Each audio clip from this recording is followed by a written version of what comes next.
Halo semua, jumpa lagi dengan saya Hermas Effendi Prabowo di channel YouTube Warner Matic. Kali ini saya membahas tentang mobil Matic, khususnya Toyota Harrier 3000 cc V6 atau tipenya MCU 31. Nah, buat teman-teman yang pengen punya mobil mewah tetapi harganya murah, ya, mobil mewah harga murah, Harrier 3000 cc ini salah satu pilihan yang tepat. Kenapa begitu?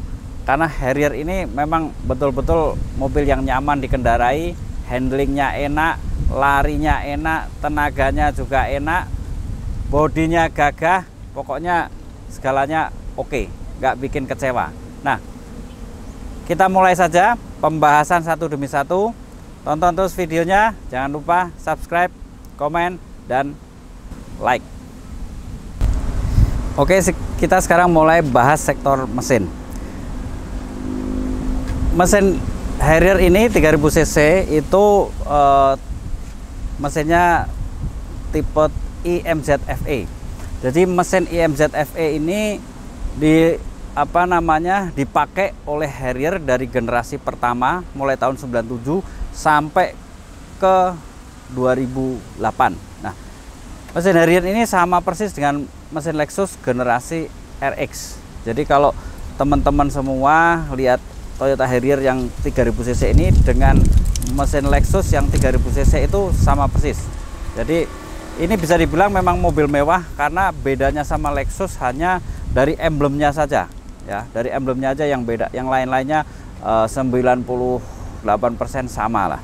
Nah, mesinnya ini mampu menghasilkan torsi Nm, untuk horsepowernya mencapai 220. Jadi tenaganya memang lumayan gede dan dia bisa lari kenceng, ya, 0 sampai 100 ya kira-kira 8 detik lah. Tapi untuk kalau kita mau lari biasa itu dengan kecepatan 160 km per jam itu bisa didapat dengan RPM hanya 3000 RPM aja udah cukup gitu ya. Jadi tenaganya memang gede banget. Nah, mesin ini juga istimewanya sudah mengandung teknologi multi-port injection dan DOHC. Nah, teknologi DOHC dan multi-port injection dilengkapi dengan teknologi VVTi sehingga memang meskipun mesinnya gede, konsumsi bahan bakarnya nggak begitu boros. Jadi 1 liter itu setara kira-kira 10 km. Jadi nggak begitu boros. Nah, kelebihan lainnya dari mesin ini jarang banget rewel mesin ini, ya. Perawatannya juga gampang. Terus bahkan untuk busi itu pakai busi yang 20.000 aja nggak ada masalah. Koil itu harganya hampir sama dah dengan koil-koil Innova gitu ya. Terus timing beltnya dia masih pakai model karet, belum rantai, sehingga mesinnya memang halus. Kalau rantai memang mesin pakai timing belt rantai sedikit kasar dia, ya, waktu bunyi ada cik cik cik cik gitu. Tapi kalau dia pakai karet dia cenderung halus. Cuma kalau karet memang penggantiannya itu intervalnya mesti diperhatikan, paling nggak di 50.000 km mesti udah ganti timing belt karet itu, karena kalau enggak dikhawatirkan nanti dia akan putus atau molor sehingga gigi sprocketnya nanti bisa bergeser gitu sehingga mesin bisa nggak enak. Nah, selain itu kelemahannya mungkin hanya di seal aja, tapi itu bukan kelemahan sebetulnya karena itu hanya faktor usia saja. Mesti seperti seal cylinder head, seal clamp, seal crank as kiri kanan, ya. Terus di bak mesin, ya, karena usia saja sehingga dia ada kebocoran sedikit-sedikit. Tetapi kalau dia itu pemakaiannya itu biasa-biasa aja dan normal-normal aja, nggak ada masalah dengan keluhan itu. Nah, untuk beberapa komponennya seperti sensor gitu, ya, seperti sensor itu juga nggak mahal-mahal juga harganya, paling sekitar ratusan ribu gitu, ya. Nah, yang harus diperhatikan dari mesin ini adalah sistem pendinginnya. Jadi teman-teman yang mau beli ini, ya, atau yang sudah pelihara ini mesti paham betul bahwa mesin ini sistem pendinginnya harus benar-benar bagus. Nah, bagaimana ngeceknya? Tentu kalau radiator sudah berusia lanjut, sudah kurang oke, sudah banyak karat dan sebagainya, udah ganti aja radiatornya. Jangan kita berspekulasi terus kemudian nanti bocor di jalan terus overheat, nanti malah timbul masalah yang macam-macam. Terus kemudian di selang-selang ya, selang-selang seperti selang apa namanya, radiator ini juga diperhatikan. Kalau dia udah getas ganti aja. Juga selang-selang vakum yang kecil-kecil itu, kalau memang dia sudah mulai keras ganti aja, nggak ada masalah. Terus fan ya, motor fan, kipas motor fan itu juga harus diperhatikan, karena kalau sistem pendingin itu bisa bekerja dengan baik dan tidak dan efektif, maka si mesin ini nggak akan merongrong. Mesin ini bisa akan bertahan sampai puluhan tahun, nggak ada masalah. Jadi kuncinya memang ada di sistem pendingin itu. Nah, bagaimana dengan oli? Olinya cukup pakai yang SAE 10 sampai 40. Jadi ya rata-rata harga oli paling 350.000. Jadi nggak terlalu mahal juga. Bagaimana dengan aki? Nah, akinya dia pakai 55 ampere dan ya harga sekitar 1 jutaan lah. Jadi dan aki juga bisa dipakai tahan sampai 2 tahun masa pemakaian. Yang lainnya kalau power steering, dia masih pakai power steering sistem oli ya, pakai pompa power steering, sehingga memang dari sisi perawatan lebih murah daripada power steering yang elektrik, karena kalau elektrik begitu rusak dia pasti butuh apa namanya, butuh biaya yang cukup besar, karena kalau misalnya modulnya rusak, motornya elektrik rusak, sensor elektriknya rusak, maka dia akan butuh biaya besar. Nah, kalau untuk sistem pengereman dia udah pakai ABS, jadi memang aman. Memang mobil dengan tenaga mesin segini memang sudah harus dilengkapi dengan sistem pengereman ABS, karena kalau enggak dia bisa loyor ya. Nah, apalagi nih di sisi mounting ya. Nah, mounting Harrier ini beda banget dengan mounting kayak misalnya Avanza yang dia ngegantung gitu ya. Kalau mounting Harrier ini dia sistemnya duduk, jadi mesin itu duduk di atas penopang yang dikasih sama mounting itu, sehingga mounting itu memang awet, nggak gampang rusak. Bahkan belasan tahun ini mobil dari baru sudah 16 tahun belum pernah ganti mounting, bayangin. Jadi memang awet banget untuk mountingnya ini. Nah, terus apalagi ya, alternator ya hampir sama dengan mobil-mobilnya lain kayak Camry dan sebagainya. Jadi nggak semahal-mahal amat begitu ya. Jadi nggak usah takut gua punya mobil 3000 cc V6 Harrier terus kemudian biaya perawatnya menjadi sangat mahal, itu sama sekali enggak. Terus bagaimana dengan sistem transmisi? Nah, Harrier tipe ini beda dengan generasi pertama. Kalau generasi pertama itu transmisinya masih transmisi matic 4 percepatan. Nah, kalau Harrier tipe ini sudah 5 percepatan. Bahkan Harrier generasi kedua ya, yang sama dengan ini bentuknya, terus kemudian yang cc-nya 2400 mesinnya, itu dia masih pakai transmisi 4 percepatan. Nah, kalau ini sudah 5 percepatan, sehingga memang transmisi maticnya itu lebih halus lagi daripada yang 4 percepatan itu. Nah, dan transmisi matic ini sudah didukung oleh torque converter. Di dalam torque converter sudah ada torque converter clutch. Didukung juga oleh pompa oli matic, juga ada 7 set clutch yang membentuk rasio 5 percepatan itu. Didukung juga oleh solenoid 7 piece solenoid yang membuat si perpindahannya menjadi lebih halus, dan transmisinya juga full dikendalikan oleh sistem electrical atau computerized, sehingga memang benar-benar halus. Di zamannya transmisi ini hanya dipakai oleh beberapa saja di mobil Eropa ya, karena memang transmisinya udah oke banget. Nah, transmisi ini punya satu kelemahan. Jadi kalau teman-teman mau beli mobil Harrier yang 30 cc V6 ini, saya sarankan betul-betul transmisinya dilakukan pengecekan. Kalau dia timbul delay, misalnya delay pindah saat ke R atau ke D, nah masalah, itu bukan problem yang serius.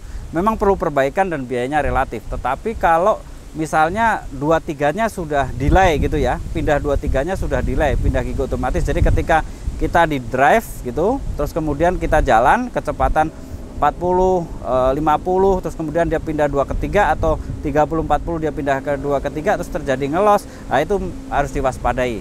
Jadi perlu pemeriksaan yang lebih intens lagi, karena bisa saja itu problem yang cukup serius. Nah, di area transmisi matic kebutuhan olinya kalau kita mau ganti oli matic itu paling 3 liter, 2,9 liter. Kalau kita ganti total, kita kosongin terus kemudian kita isi lagi gitu dengan baru kita overhaul, itu paling sekitar 7 liter. Jadi nggak banyak-banyak amat. Dan olinya juga setara Dextron 3, bukan oli yang sampai harganya ratusan ribu ya. Nggak, cukup harga oli 90.000, 85.000 udah cukup banget gitu. Jadi ini perawatannya memang nggak terlalu yang aneh-aneh gitu ya. Nggak terlalu mahal, nggak terlalu yang aneh-aneh. Jadi teman-teman yang mau punya mobil ini, dua hal tadi saya jelaskan sudah, dari engine dan transmisi sudah cukup jelas ya. Mudah-mudahan bisa dipahami, nggak usah khawatir, nggak usah takut. Kalau memang tertarik dengan mobil ini, sikat aja ya, karena mobil ini memang enak banget. Nah, di bagian ruang mesin ini biasanya juga yang perlu diperhatikan, si hidrolis ini. Hidrolis ini kadang kalau udah lama dia akan bocor. Nah, ini agak bocor dikit nih. Nah, ya. Nah, dia agak bocor. Nah, kalau dia bocor, kalaupun ganti kita sekitar 500.000. Ganti aja sendiri 500.000, nggak mahal ya. Nanti udah ganti udah beres lagi. Di servis bisa nggak? Bisa, kisaran 300.000. Tapi kalau mau ganti juga nggak ada masalah gitu kan. Terus mungkin di sektor mesin itu yang bisa saya jelaskan. Selanjutnya kita bahas di sektor eksterior, interior, dan kaki-kaki. Kita lihat eksteriornya. Ini lampunya ada tiga reflektor dan dibungkus sama mika yang bening. Ini ada warna kuning. Terus ini juga fog lampnya bawaan mobil.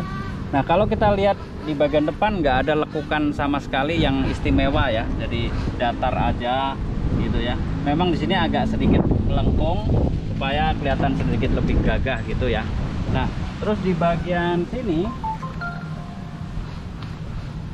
sini kita lihat grillnya ya, dominan hitam dan kelihatan ada kesan mewah ya. Terus ini ada logo burung coki. Kalau di Jepang di Hokkaido namanya burung pemangsa. Ini memang didesain ini pada zamannya. Memang mobil ini mengalahkan produsen mobil lain dalam penjualan. Di Amerika aja sampai 100.000 unit per tahun terjual. Jadi memang oke. Ya, praktis di bagian depan hampir nggak ada sesuatu yang istimewa banget gitu ya.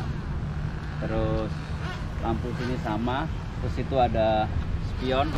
Nah, kita lihat di roda. Nah, rodanya ini ring 16 dan ini memang spek standar dari bahan mobilnya. Kelihatan ada ini merek standarnya, dia ring 16 dan ya harga rodanya tidak mahal, ada 1 juta gitu ya. Terus kita lihat lagi ini spionnya sudah elektrik ya, dan ini juga sekaligus sebagai lampu sein, jadi lebih aman. Terus pintunya sudah pakai remote control ya, tinggal dipencet-pencet aja. Nah, di bagian sini memang dia sedikit agak melengkung ya, ada lekukan di sini untuk menampilkan kesan mewah. Nah, untuk bensinnya ini kapasitas sampai 60-an liter kalau nggak salah sampai 60-an liter, jadi memang banyak isinya. Terus di bagian belakang kita lihat ini ada kode ASUS, berarti ini air suspension memang. ASUS lampu belakang ada berapa reflektor nih banyak, dan kesannya memang mewah ya, kesannya mewah. Terus di sini ini tulis Harrier. Jadi kalau teman-teman pakai Harrier ini mau ganti dengan emblem Lexus, tinggal emblem ini diganti, depannya diganti, terus yang disetir itu diganti, ya sudah, itu udah sama dengan Lexus. Nah, satu lagi ini ya, ini knalpotnya standar. Jadi kalau teman-teman mau beli mobil ini, terus kemudian teman-teman harus tahu bahwa mesinnya masih bekerja baik, sehingga kita lihat gas buangnya bagus enggak, berasap hitam atau putih atau normal. Jadi kalau berasap ya mesti waspada ya. Kalau berasap putih jangan-jangan sudah ada kebocoran di kompresi mesinnya gitu ya. Terus kalau masih sehat, biasanya kalau di starter dia akan keluar air sebagai salah satu petunjuk bahwa sistem pembakaran bekerja dengan baik. Di belakang juga ini ada kamera ya, kamera untuk belakangnya ada dan masih berfungsi. Dan bagian belakang ini, wah itu lihat bagasinya luas sekali, bagasinya lebar luas. Ini kita bisa buat nyimpen kunci dan sebagainya ya, ini juga buat nyimpen kunci dan sebagainya. Nah, terus ini juga kita bisa pakai untuk dongkrak, untuk kunci ban ya, tertata rapi banget. Nah, pintunya juga udah elektrik. Kalau mau nutup tinggal pencet ini aja. Nah, udah elektrik.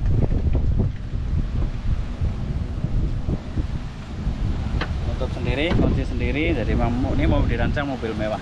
Nah, satu lagi mungkin yang teman-teman perlu tahu, terutama di ini. Di sini ada sunroof. Nah, ada sunroof nih. Nah, kalau teman-teman beli Harrier ini pastikan sunroofnya nggak bocor. Tapi kalaupun bocor juga diperbaiki bisa, karena udah ada ahli yang bisa betulin karet-karet di sunroof ini. Nah, sunroof ini lebar dari depan sampai belakang sehingga pemandangannya luas, panoramanya luas. Kita bisa ngelihat bener itu pemandangan di luar dari dalam, dan lebar banget. Nah, bagaimana di sektor kaki-kaki? Di sektor kaki-kaki kelemahannya paling hanya di basing atau di karet, di bantalan-bantalan, misalnya kayak bantalan arm gitu ya, atau penopang-penopangnya, dan juga ball joint misalnya, itu wajar lah kalau pemakaian, dan kalaupun perbaikan juga nggak terlalu mahal banget biayanya. Nah, untuk air suspension ini termasuk tipe MCU31 ini dia pakai air suspension. Tapi buat teman-teman yang nggak suka pakai air suspension atau trauma dengan air suspension karena kalau rusak kemudian mahal, gampang aja nyiasatinya. Ganti aja air suspensionnya dengan shockbreaker manual biasa, dan nggak mahal. Satu paketnya kalau kita beli sekitar 13 juta itu udah dapat 4 shockbreaker, belakang 2, depan 2, dan dipakai nggak ada masalah. Nah, nanti tinggal air suspensionnya di nonaktifin aja sehingga perawatannya akan lebih hemat. Kalau roda umum lah, dia pakai yang ring 16, memang agak gede dibanding yang generasi pertama. Dia rodanya sedikit lebih gede dia, karena itu memang dia lebih gagah dalam penampilannya. Nah, terkait dengan kaki-kaki tadi, kalau sudah usia misalnya 15 tahun ya memang ada bunyi geledek-geledek sedikit lah, tapi kalau itu diperbaiki bisa sempurna lagi, jadi nggak ada masalah. Nah, di bagian interior juga nggak kalah mewahnya, teman-teman bisa ngelihat ya, ini kursinya depan kiri kanan sudah full elektrik semua, mau maju mau mundur mau rebahan ya, itu sudah full elektrik semua. Terus di bagian setirnya dia udah teleskopik ya, jadi kalau kita ini dia akan bergerak set gitu. Nah, kita juga bisa setel ini pada posisi yang maju ataupun mundur, naik juga bisa, turun juga bisa ya, jadi suka-suka kita ya. Terus di bagian setir ini ada lapisan kayu nih, wood. Terus ini kulit, ini kulit, jadi kesannya memang mewah. Kayu tidak hanya di sini aja, tapi juga di tuas transmisi juga dilapisi kayu, juga di konsol ini dilapisin kayu, juga di bagasi penyimpanan ini juga dilapisi kayu. Terus kursinya model kursi pilot, jadi kita bisa atur ini juga. Terus AC-nya depan belakang itu bisa disetel mandiri, misalnya kita mau setel belakang aja depan nggak pakai bisa, atau depan aja belakang nggak pakai bisa juga. Di bagian depan atau belakang kita bisa atur secara independen. Nah, kalau radionya ya, audionya itu ini kalau bawaan dari Jepang dia hanya 9 frekuensinya sampai 90. Nah, tetapi kalau channelnya sampai 90, karena itu teman-teman yang mau punya ini gampang tinggal ganti aja head unitnya untuk ini ya, sehingga bisa untuk nyetel radio di sini. Karena kalau bawaan Jepang radionya itu gelombangnya sampai 90. Nah, terus apa lagi? Terus selain AC itu, nah mungkin ini perlu perhatikan juga karena mobil Harrier usia-usia tertentu kadang ini udah pada bocor ya, udah pada luka, udah pada retak. Karena itu kalau teman-teman mau beli pastikan bahwa dashboard ini benar-benar bagus, nggak bocor, nggak retak, sehingga masih bisa dikendarai dengan oke. Dan menurut saya ini kalaupun retak juga sudah ada yang bisa betulin ini, jadi nggak usah khawatir, tinggal ganti selimutnya aja, ganti pelapisnya aja. Terus ada lagi, nah untuk transmisi Matic ini pakai yang tipe 5 speed tadi yang saya sebutkan. Terus ada mode manual atau sport, ini Tiptronic, dan ini drive. Nah kalau Tiptronicnya juga bisa mengalami sensasi bahwa mobil manual pindah 1, 2, 3, 4, 5 gitu ya, secara manual bisa tanpa harus injak pedal kopling. Nah transmisi juga sudah dilengkapi dengan mode snow, artinya kalau di jalan licin gitu, kalau mode ini diaktifkan, transmisi akan masuk langsung ke gigi 2, enggak gigi 1, sehingga tidak kelebihan torsi, sehingga roda tidak melintir, tidak slip, sehingga dikendarai bisa aman gitu ya. Nah apalagi nih, ini untuk rokok ya, sigaret ya. Terus ini juga air suspension, jadi air suspensionnya ada penyetelannya di sini, nanti ada high, low ataupun netral ya. Untuk air suspensionnya bisa di adjustment suka-suka kita mau pakai yang mana. Terus apalagi ya, nah, elektrik ini untuk untuk spion elektrik. Di sini juga ada vehicle stability control. Terus panel-panel di sini juga untuk BBM juga ada di sini panelnya. Terus untuk adjustment spion ada di sini. Terus nah untuk sunroof kita lihat, coba kita sunroof kita cek ya. Nah itu kebuka, coba kita buka sunroofnya tuh, set. Nah, lebar banget tuh. Wah lebar banget tuh sunroofnya ya. Nah sunroofnya kita tutup ya, nggak panas nih. Kita tutup sunroofnya. Yep. Kita kunci. Dah, dari sunroofnya yang tutup. Itu aja teman-teman yang bisa saya jelaskan kepada teman-teman tentang keunggulan dari mobil Toyota Harrier MCU 31 air suspension 5 speed V6 24 valve 3000 cc. Jadi teman-teman yang punya mobil ini atau yang pengen mobil ini segera aja beli. Kenapa? Karena mobil ini benar-benar enak, benar-benar nyaman, dan mobil ini layak untuk dimiliki. Mewah tapi murah ya, mewah tapi murah, bergaya ya. Orang nggak ngerti kalau ini mobil murah sebetulnya, tetapi ya kenyataannya memang begitu, dan dipakainya mewah banget.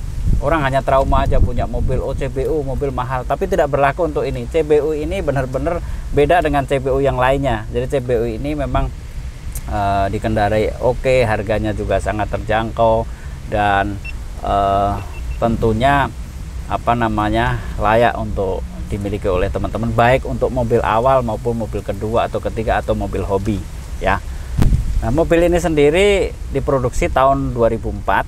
Nah, pada saat sejarahnya mobil ini dulu diproduksi di Jepang sendiri dengan nama Harrier. Terus kemudian untuk pasar Amerika Utara dinamain Lexus. Sehingga kalau teman-teman lihat tahun 97 sampai 2003 antara mobil Harrier dan mobil Lexus sama persis. Kalau Lexus itu dia pakai model RX, kalau Harrier masih pakai nama Harrier. Nah, Lexus sendiri kemudian berkembang jadi RX 300, RX 330, RX 350 gitu ya. Sementara kemudian Harrier berkembang masuk ke generasi kedua, masih sama antara Harrier dengan Lexus. Bedanya kemudian setelah tahun 2008 si Lexus berkembang sendiri dengan basis mesinnya yang V6 3000 cc atau 3300 atau 3500 cc. Sementara Harrier kemudian sampai tahun 2012 2013 dikembangkan dengan 2400 cc. Nah, Kemudian setelah 2013 itu Harrier dikembangkan lagi dengan cc yang lebih kecil, bahkan 3000, dan pakai platform dari RAV4. Sehingga kalau kita lihat Harrier sekarang dengan Lexus, very different, sangat berbeda banget. Tapi kalau di awal-awal itu antara Harrier dengan Lexus sama persis. Jadi teman-teman harus tahu, harus bisa membedakan itu kalau mau pakai mobil ini. Oke, sampai ketemu.